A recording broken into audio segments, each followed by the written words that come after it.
Assalamualaikum warahmatullahi wabarakatuh. Jangan lupa tonton Tabung Wakaf Umat Official, subscribe, like, and share.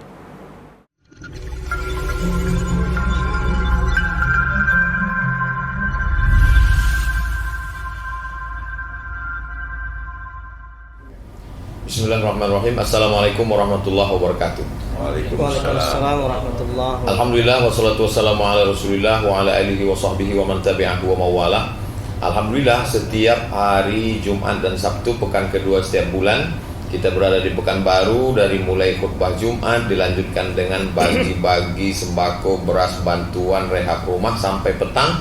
Dan malam harinya, dini hari Sabtu jam 2 diawali dengan etikaf, lalu kemudian kajian bersama guru-guru kita. Setelah itu zikir, muhasabah, sholat tahajud, qiyamul lail, doa. Dilanjutkan dengan kajian subuh. Lalu setelah kajian subuh, khusus hari ini ada khitan masal, kemudian peresmian rumah Quran, peletakan batu pertama, dan sekarang kita ada talk show bersama para pakar-pakar kita. Yang pertama adalah Bapak M.A. Soeharto, Direktur Dana dan Jasa Bank Riau Kepri Syariah. Apa kabar, Pak? Alhamdulillah sehat. Mohon maaf. Masya Allah. Alhamdulillah sehat, Ustaz. Masya Allah. Banyak orang khawatir sekarang tentang COVID, tapi saya lihat Bapak segar bugar. Apa rahasianya? Alhamdulillah, optimis, tawakal, Masya Allah. dan kita berserah pada Allah. Optimis, tawakal, iman kuat, imun mantap, COVID kabur. Alhamdulillah. Berkat doa Ustaz juga. Alhamdulillah, doa kita bersama. Sama. Terima kasih Ustaz. Insya Allah. Jadi doakan. Bersama kita jamaah yang datang dari berbagai kota yang ikut dalam program wisata religi. Bersama kita juga ada sahabat saya, senior saya, dulu sama-sama di Al-Azhar Kairo, Ustadz Haji Noki Safriyadi LC ME. Masya Allah, tabarakallah. Ustadz sehat? Alhamdulillah. Assalamualaikum. Waalaikumsalam warahmatullahi wabarakatuh. Baik, saya pertama ke Ustadz, mohon izin Pak Soeharto terkait masalah hukum. Saya ke Ustadz Noki dulu. Pertama, apa kedudukan dan hukum berinteraksi dengan bank syariah? Karena di zaman Rasulullah kan tidak ada itu bank. Jadi kalau orang pakai definisi, kalau tidak ada zaman Rasulullah berarti bid'ah. Jadi kan bank syariah ini berarti bid'ah. Baik Ustaz, bismillah. Alhamdulillah, wala hawla wala quwwata illa billah. Allahumma shalli ala sayyidina Muhammad wa ala ali sayyidina Muhammad. Wa rabbi shrah li sadri wa yassir li amri wa hlul 'uqdatam min lisani yafqahu qawli wa ba'd. Yang sama kita muliakan Tuan Guru kita Profesor Dr. Haji Abdul Somad MC MA, yang kita hormati Bapak Direktur Dana dan Jasa PT Bank Riau Kepri, yaitu Bapak M.A. Soeharto, selanjutnya seluruh hadirin yang hadir dalam kesempatan yang berbahagia ini, dan seluruh pemirsa, karena ini kita juga direkam di Channel Yayasan Tabung Wakaf Yayasan Tabung Wakaf Umat Official. Baik, Tuan Guru, terkait dengan pertanyaan beliau tadi, bagaimana kedudukan dan hukum bank itu sendiri, khusus bank syariah? Karena di zaman Rasulullah sendiri bank syariah itu tidak pernah dikenal. Lembaga perbankan itu sendiri tidak pernah ada di zaman Rasulullah. Ya. Apakah ini sesuatu yang bid'ah? Nah, kalau kita kaitkan ini dengan sesuatu yang bid'ah, bisa saja disebut sebagai sesuatu yang bid'ah, sesuatu yang baru. Sesuatu yang baru, karena di zaman Rasulullah tidak ada. Tetapi bid'ah hasanah. Nah, ini dia. Poinnya di sini, Ustaz. Bid'ah hasanah. Nah, sebetulnya memang secara kelembagaan bank syariah itu tidak pernah ada di zaman Rasulullah. Tetapi sesungguhnya kalau kita lihat peran dan fungsi bank itu sendiri, di mana peran dan fungsi bank itu adalah 3, yaitu menyimpan uang, menyalurkan uang atau memberikan pinjaman uang. Yang ketiga, melakukan jasa transfer atau pengiriman uang. Nah, sesungguhnya kalau kita lihat 3 fungsi ini, itu pernah dilakukan oleh sahabat-sahabat, bahkan oleh Rasulullah sendiri di zaman itu. Personal. Secara personal, Ustaz. Bukan Jadi bukan secara kelembagaan. Jadi secara personal, fungsi-fungsi itu sudah dilakukan di zaman Rasulullah. Ketika Rasulullah menerima simpanan atau titipan harta, Ustaz, itu sesungguhnya Rasulullah menjalankan salah satu fungsi perbankan, Ustaz. Tapi secara person, secara orang.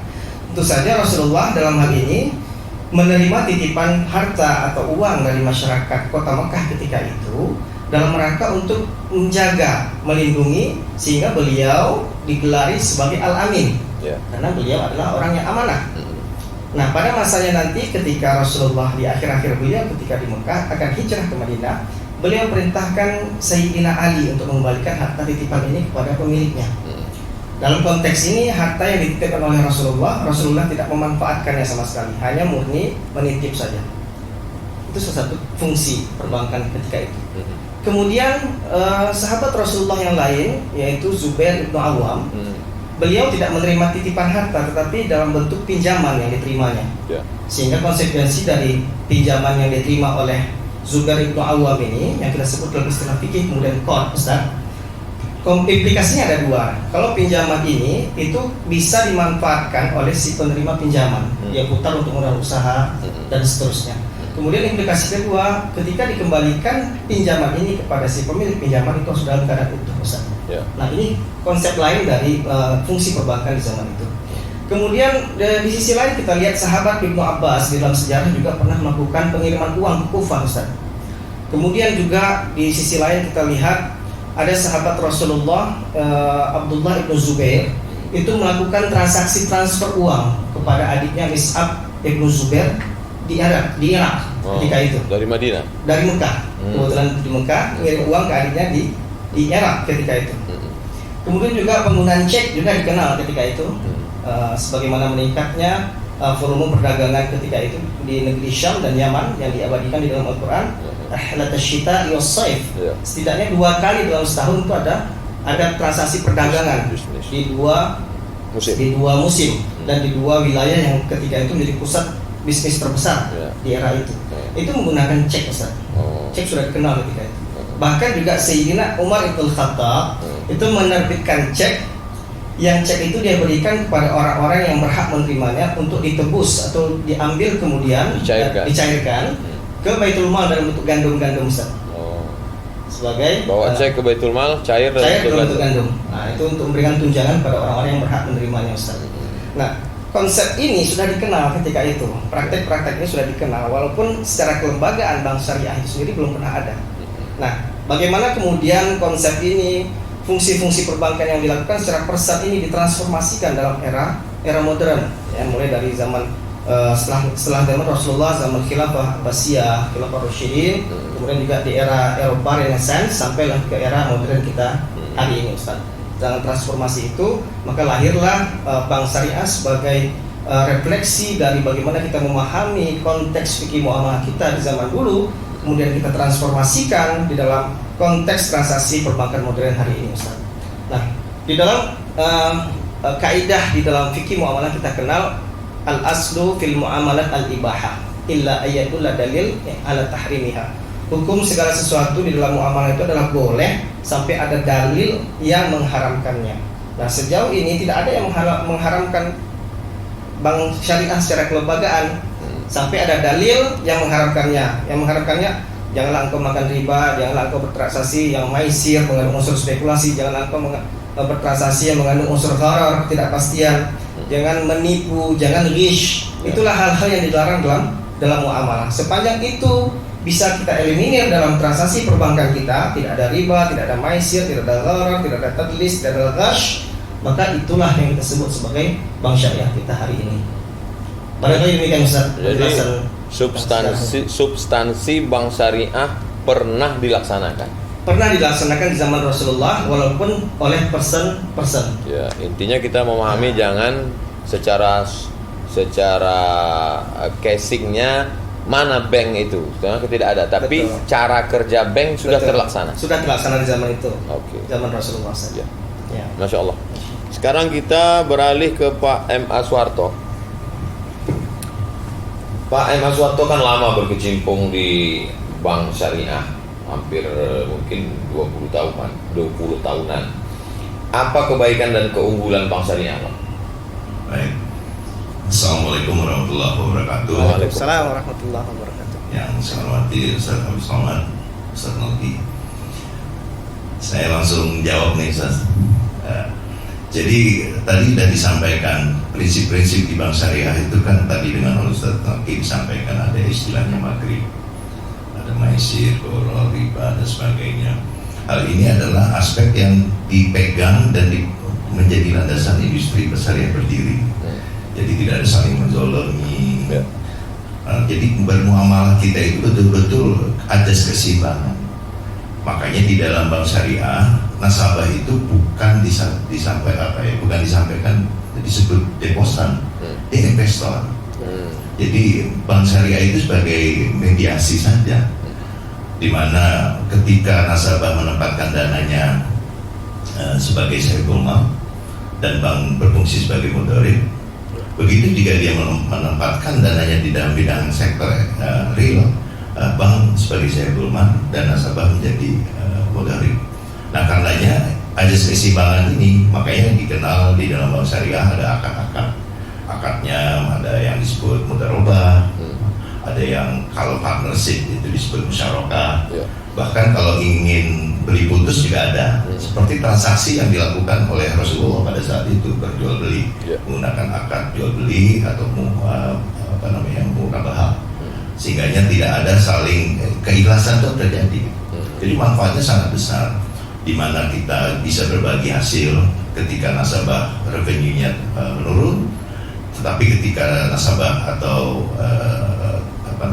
partner kita, investor kita itu memperoleh, ketika bank memperoleh bagi hasil yang cukup tinggi, dia juga memperoleh bagi hasil yang cukup tinggi. Karenanya ajas keseimbangan ini yang dipegang oleh industri syariah. Jadi banyak sekali manfaatnya dibandingkan, mohon maaf, yang bank konvensional. Dia tidak peduli ketika bank yang berdarah-darah, ketika dia memiliki kewajiban bayar bunga kepada deposan, bukan investor di sini, sehingga dia beli putus, dia harus wajib membayar kewajibannya kepada nasabah. Begitu juga nasabah yang meminjam dananya di bank konvensional, dia nggak peduli. Pokoknya begitu dia akad awalnya harus membayar X%, ya dia harus bayar X%.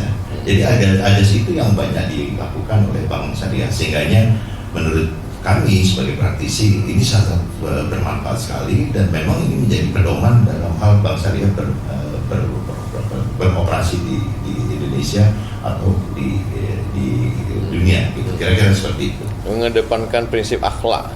Ya, tentunya seperti itu. Ada ajas transparansi, akuntabilitas. Setiap bulan bank itu menyampaikan reportnya, kinerjanya, bagaimana dia harus memberikan bagi hasil kepada investornya tadi. Jadi nggak perlu khawatir. Jadi apakah ada sesuatu yang ditutup-tutupi di dalam transaksi? Tidak ada. Jadi betul-betul bank itu memberikan ajas ajas yang memang kita pegang di dalam sebagai umat Islam gitu. Dan berinvestasinya pun ada batasan-batasan, Ustaz. Jadi seperti kita tidak bisa bank melakukan investasi di sektor-sektor yang diharamkan. Contoh industri minuman keras, kita tidak bisa. Hotel pun kalau bukan hotel yang berbasis syariah tidak bisa. Jadi betul-betul insya Allah lah menurut kami terjaga gitu harta kita itu. Masya Allah. Itulah kira-kira, Ustaz. Masya Allah, terjaga harta berarti makan kita selamat, anak-anak kita makan halal. Masya Allah. Baik, kita lanjutkan. Orang yang awam tidak mengerti bahwa ketika dia datang ke bank syariah, dia juga datang ke bank konvensional. Misalnya dia pasang dua kaki, dia nabung di sini, dia nabung sini. Ketika ditanya, sama aja tuh Ustaz. Bedanya yang ini pakai jilbab, yang ini enggak. Yang ini pakai assalamualaikum, yang ini selamat pagi. Malah kadang sekejam-kejamnya ibu tiri lebih kejam bank syariah. Itu Ustaz Noki, apa beda pembayaran di bank syariah, misalnya murabahah, dengan kredit di bank konvensional? Bedanya? Baik Ustaz, kalau di bank konvensional kita mengenal istilah kredit, Ustaz ya. Kredit. Sesungguhnya kredit itu sendiri pun dalam kalau kita tarik ke belakang, Ustaz, istilah kredit itu sebenarnya berakar dari qard, Ustaz. Kredit bahasa Inggris, credo bahasa Romawinya, bahasa Arabnya qardun. Kredit. Satu akar kata. Kredit itu adalah meminjamkan uang kalau dalam bahasa Inggris. Kalau dalam bahasa Romawinya credo itu kepercayaan. Jadi meminjamkan uang dengan kepercayaan itu qard dalam ilmu fikihnya. Nah, kalau di konvensional hari ini kita mengenal istilah kredit. Tapi kalau di bank syariah kita mengenal istilah pembiayaan, Ustaz. Pembiayaan. Nah, salah satu pembiayaan di bank syariah itu adalah murabahah. Murabahah itu adalah satu pembiayaan, salah satu skema yang ada di bank syariah yang skemanya itu adalah transaksi jual beli, Ustaz. Ada penjual, ada pembeli, ada barang yang diperjualbelikan, ada harga yang disepakati. Nah, dalam hal ini harus ada objek barang, Ustaz. Objek barang. Nah, biasanya nasabah yang datang ke bank syariah itu kan dia ingin, katakanlah misalnya untuk beli rumah, beli kendaraan bermotor, kemudian untuk renovasi rumah, beli untuk bahan-bahan material bangunan, itu kita wadahi dengan akad jual beli, Ustaz. Akad murabahah. Murabahah berasal dari kata ribahun, yang artinya riba, keuntungan. Jadi keuntungan yang disepakati antara bank dan nasabah. Ada harga awal, harga pokok, ada keuntungan yang disepakati, maka jadilah harga jual. Nah, bedanya murabahah dengan kredit di konvensional, Ustaz. Harga jual di bank syariah itu sudah diketahui dari awal oleh nasabah, Ustaz. Jadi tidak ada yang namanya penambahan atas harga jual lagi kalau sudah disepakati di muka. Harga awal mobil katakanlah 100 juta, kemudian bank mengambil untung 20 juta, maka harga jual bank kepada nasabah menjadi 120 juta, Ustaz. Walaupun bank tidak mempunyai mobil karena bank adalah lembaga keuangan, tapi bank ini adalah dalam hal ini dia membelikan mobilnya ke dealer kemudian dijual kembali kepada nasabah. Nah, nilai harga jual 120 juta ini, Ustaz, kalau diangsur selama 10 tahun, maka selama 10 tahun itu nilai 120 juta ini tidak akan pernah menambah, Ustaz. Tetap 120 juta dibagilah 120 bulan. Begitu. Nah, kalau konsepnya di kredit itu nggak ada harga yang disepakati di awal, Ustaz. Jadi harga utangnya diberikan pinjaman 100 juta, kemudian bunganya adalah misalnya 12%, ya kan? 100 juta berarti 12 juta bunganya, dikali 10 tahun, 120 juta ditambah pokok 100 juta, maka 220 juta. Itu pada saat nanti di tahun ke-10 misalnya terjadi tunggakan, dia harus bayar, bunganya terus dihitung, sehingga tidak ada kepastian angka akhir. Tidak mesti di bank konvensional itu tidak 220 juta jumlah hutangnya, Ustaz. Bisa jadi lebih karena bunganya berjalan terus, dihitung terus. Tapi kalau di bank syariah ketika sudah disepakati 220 juta hutangnya, maka sampai akhir ya 220 juta itu, Ustaz.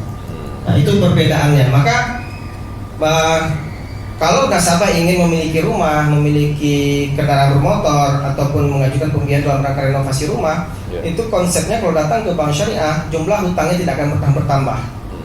Tapi kalau ke bank konvensional, itu tidak pasti harga awalnya itu berapa yang disepakati, sehingga nanti bisa jadi bunga berbunga dan seterusnya. Jadi tidak ada harga yang disepakati di awal. Itu salah satu bedanya, Ustaz. Konsep murabahah dan konsep kredit itu sendiri, Ustaz. Kredit. Ya. Baik, kita ke Pak M. Aswarto. Apa beda tabungan? Saya sama-sama nyimpan uang nih, Pak. Apa beda tabungan di bank syariah dengan di bank konvensional? Baik, Ustaz. Jadi tabungan kalau di bank konven itu seperti tadi konsepnya bunga. Bunga. Jadi kalau ketika bunga naik ya dia dapat naik, ketika bunganya turun ya turun. Tergantung kepada masing-masing banknya. Jadi tidak ada kepastian juga. Tapi konsepnya tadi ketika bunganya sudah dipastikan 6%, ketika banknya juga mengalami penurunan kinerja, ya dia tetap dia bayar 6% kepada si penampung. Kalau di syariah itu ada dua biasanya yang kita pakai, akadnya akad wadiah dengan akad mudharabah. Ketika akad wadiah memang bank diberikan keleluasaan untuk menggunakan kepada dana-dana yang dititipkan tadi, sehingga bank juga bisa memberikan bagi sejenis bonus lah kira-kira begitu. Tapi pada saat bank syariah dengan nasabahnya menerapkan menggunakan akad mudharabah, ya tadi seperti yang kami sampaikan, ketika bank itu kinerjanya bagus, automatically penampungnya akan memperoleh bagi hasil yang bagus. Sehingga itu tadi ajas keseimbangannya. Jadi tidak ada kalau begitu bunganya, kalau di bank konven ya 6 mau kinerjanya bagus, banknya mau rendah ya tetap aja 6%. Nah kalau kami tidak, sehingga yang ditetapkan pada akad mudharabah itu adalah akad nisbahnya bagi hasilnya. Jadi menetapkan kepastian yang belum pasti, kira-kira begitu. Karena memang kepastian, tapi bank itu berprinsip, karena kami kan diawasi juga selain dengan Dewan Pengawas Syariah, kami juga diawasi oleh regulator. Ketika bank memiliki kinerja yang buruk, automatically kami akan diawasi. Karenanya bank akan berusaha ya bagaimanapun dia akan memperbaiki kinerjanya, sehingga diharapkan penabung atau paling tidak yang disebut ada nasabah-nasabah bank syariah harus memperoleh bagi hasil yang lebih baik, gitu, kira-kira seperti itu, sehingga ini tidak ada terjadi bleeding. Kalau di bank, ketika pengalaman kita yang di tahun 98, di mana bank memberikan bagi hasil lebih tinggi daripada debitur memberikan membayar bagi bunga kepada bank, yang mana ada bisnis yang ketika dia membagi hasilnya lebih besar dibandingkan dia memperoleh bagi hasil dari nasabah, sehingga bank akan mengalami collapse karena mengambil pelan-pelan, dia mengambil modal habis selesai. Nah, ini siapa yang tanggung jawab terhadap ini? Nah, ini sudah terbukti tahun 98, bank yang cukup lama dan cukup tertua di Indonesia dia cukup survive, yaitu Bank Muamalah. Nah, itulah kita harapkan kenapa bank syariah di Indonesia itu semakin berkembang, bahkan diminati, bukan hanya di Indonesia mungkin. Ustaz mungkin lebih banyak berinteraksi, bahkan di dunia sekarang. Bahkan mata kuliah yang namanya industri syariah itu dipelajari di Inggris gitu. Nah, itu kan sesuatu yang menarik gitu. Tapi kadang-kadang waktu dulu kita disebut bank syariah itu bank alternatif. Saya berpikir kalau bank alternatif itu ketika dokter-dokter sudah tidak bisa bukan pengobatan alternatif. Jadi akhirnya ya inilah solusi yang terakhir di bank syariah itu. Saya juga senang dikatakan bank alternatif.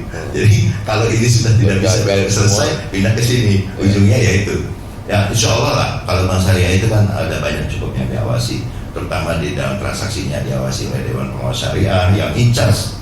Dan itu juga dimonitor, bahkan Bank Indonesia Otoritas Jasa Keuangan sendiri cukup ahli sekarang untuk mengawasi industri syariah. Kira-kira begitu. Jadi tabungan itu luar biasa, bedanya sangat jauh sekali. Jadi dari strukturnya sendiri sudah sangat berbeda. Itu menurut saya. Baik.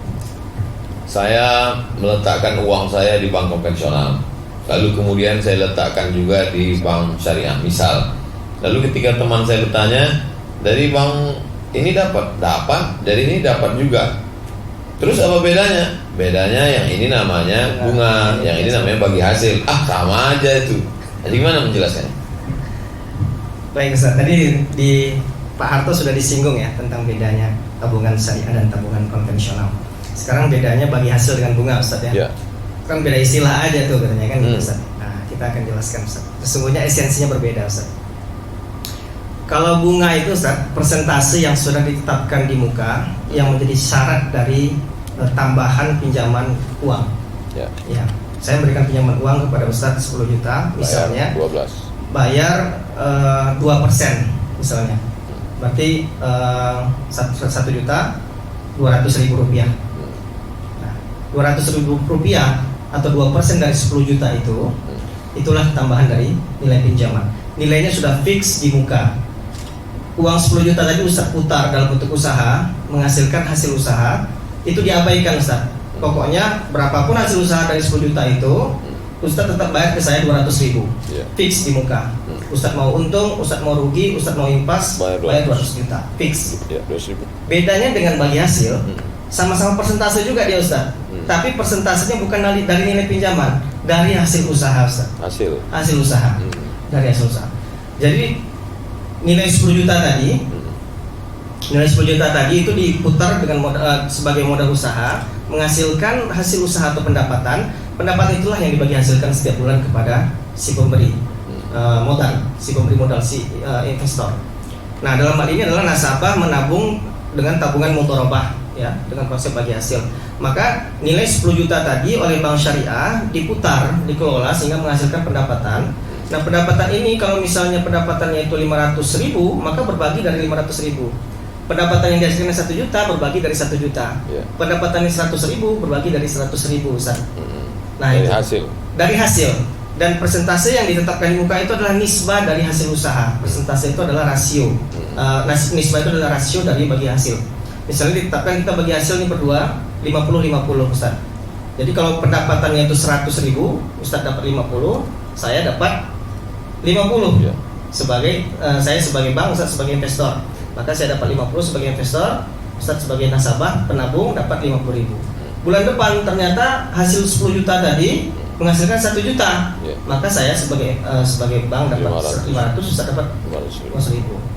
Itu konsepnya, Ustaz. Jadi berbeda, Ustaz. Ya. Dia fix di muka, persentase sama, persentase fix di muka, tapi persentase dari hasil usaha. Ya. Sementara bunga itu adalah Dari hasil. persentase dari pinjaman qard tadi, yang itu yang dilarang oleh agama kita. Nah, dalilnya Ustaz, kalau kita buka surat Luqman itu, Ustaz. A'udzubillahi minasyaitonirrajim. Wa ma tadri nafsum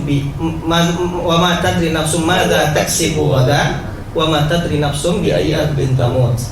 Jadi tidak seorang pun yang tahu apa yang akan ia usahakan esok hari, dan tidak seorang pun yang tahu di bumi mana dia akan wafat. Maka kita sebagai manusia jangan menjadi Tuhan memastikan sesuatu. Ya, hasil usaha itu kan bisa ada 3 kemungkinan, Ustaz. Bisa untung, bisa rugi, bisa impas. Ya. Maka ketika kita memastikan sesuatu yang sesungguhnya secara nature dia tidak pasti, maka sesungguhnya kita sudah jadi Tuhan, Ustaz. Ya. Itu melampaui kewenangan kita sebagai manusia. Maka tadi betul yang dikatakan oleh Pak Harto, di bank syariah itu tidak akan pernah terjadi negative spread, Ustaz. Negative spread itu maknanya ini dalam konteks perbankan, Ustaz, ya. Negative spread itu artinya biaya bunga yang diberikan oleh bank konvensional kepada penabung, kepada pemilik giro, kepada pemilik deposito itu lebih besar biaya bunganya dibandingkan pendapatan yang diterima oleh bank ketika dia menyalurkan kredit. Ketika biaya bunga yang dibayarkan kepada pemilik dana lebih besar, sementara pendapatannya kecil, maka disitulah yang disebut bleeding tadi, berdarah-darah, Ustaz. Dan itu terjadi di era 98 ketika terjadi krisis moneter, di mana banyak kredit yang macet, bank-bank kolaps ya akibat krisis ekonomi yang menghantam. Maka kita lihat yang eksis, yang survive ketika itu bank syariah, alhamdulillah, tetap eksis karena dia tidak ada terjadi negative spread sesungguhnya di bank syariah itu, Ustaz. Maka kita berbagi dari hasil.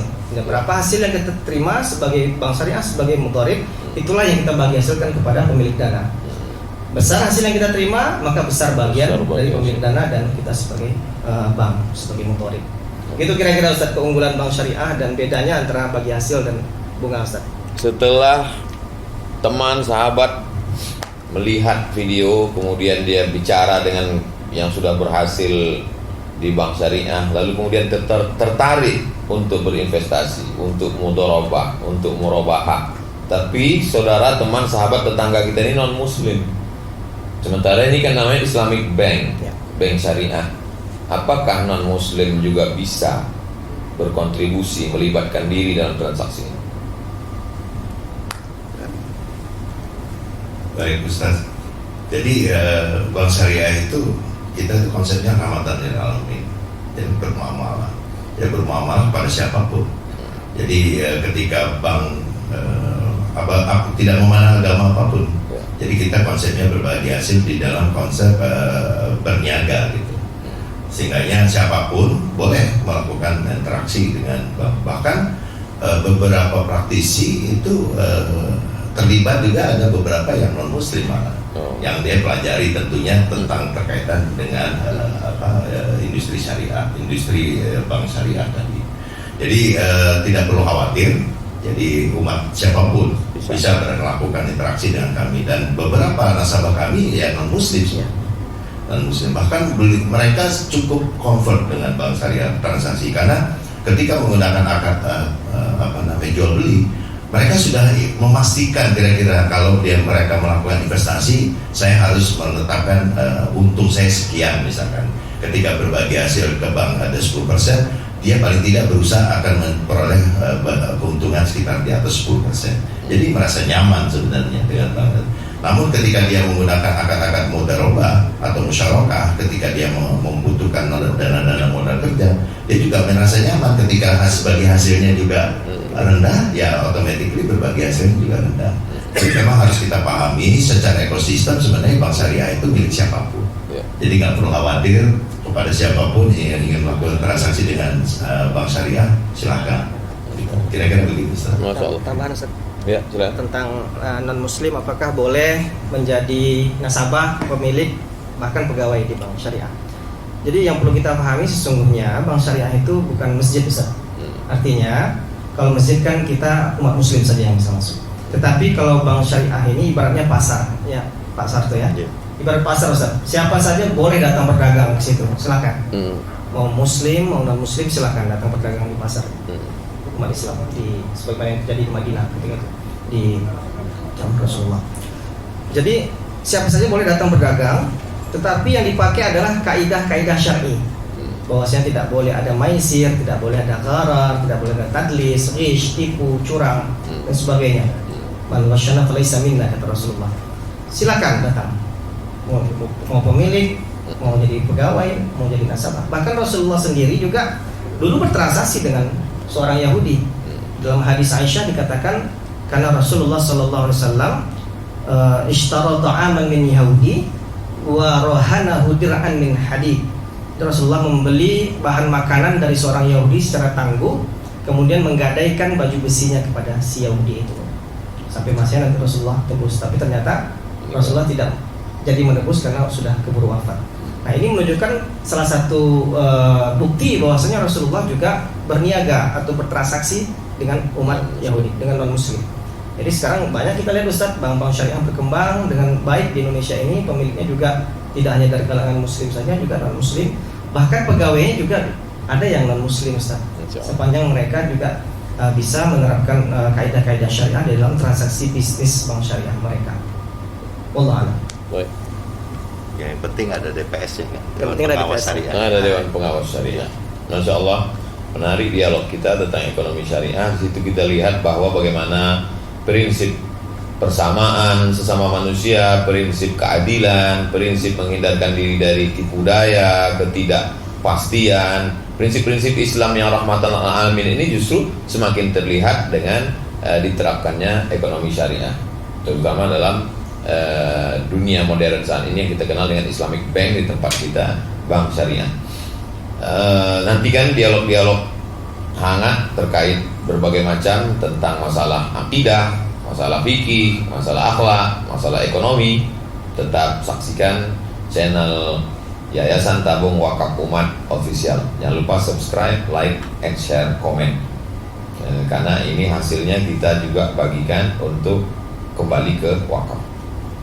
Terima kasih tak terhingga buat Pak M.A. Soeharto atas waktunya, share ilmunya. Demikian juga Al-Mukarram Ustadz Noki Sabriati LCMA. Barakallahu fikum. Jazakumullah khairul jaza. Terima kasih pemirsa, sahabat jamaah dimanapun berada. Kita selalu istiqomah dalam kebaikan. Kita tidak pernah berpisah karena kita selalu bersama dalam doa. Terima kasih, berkah selalu. Wassalamualaikum.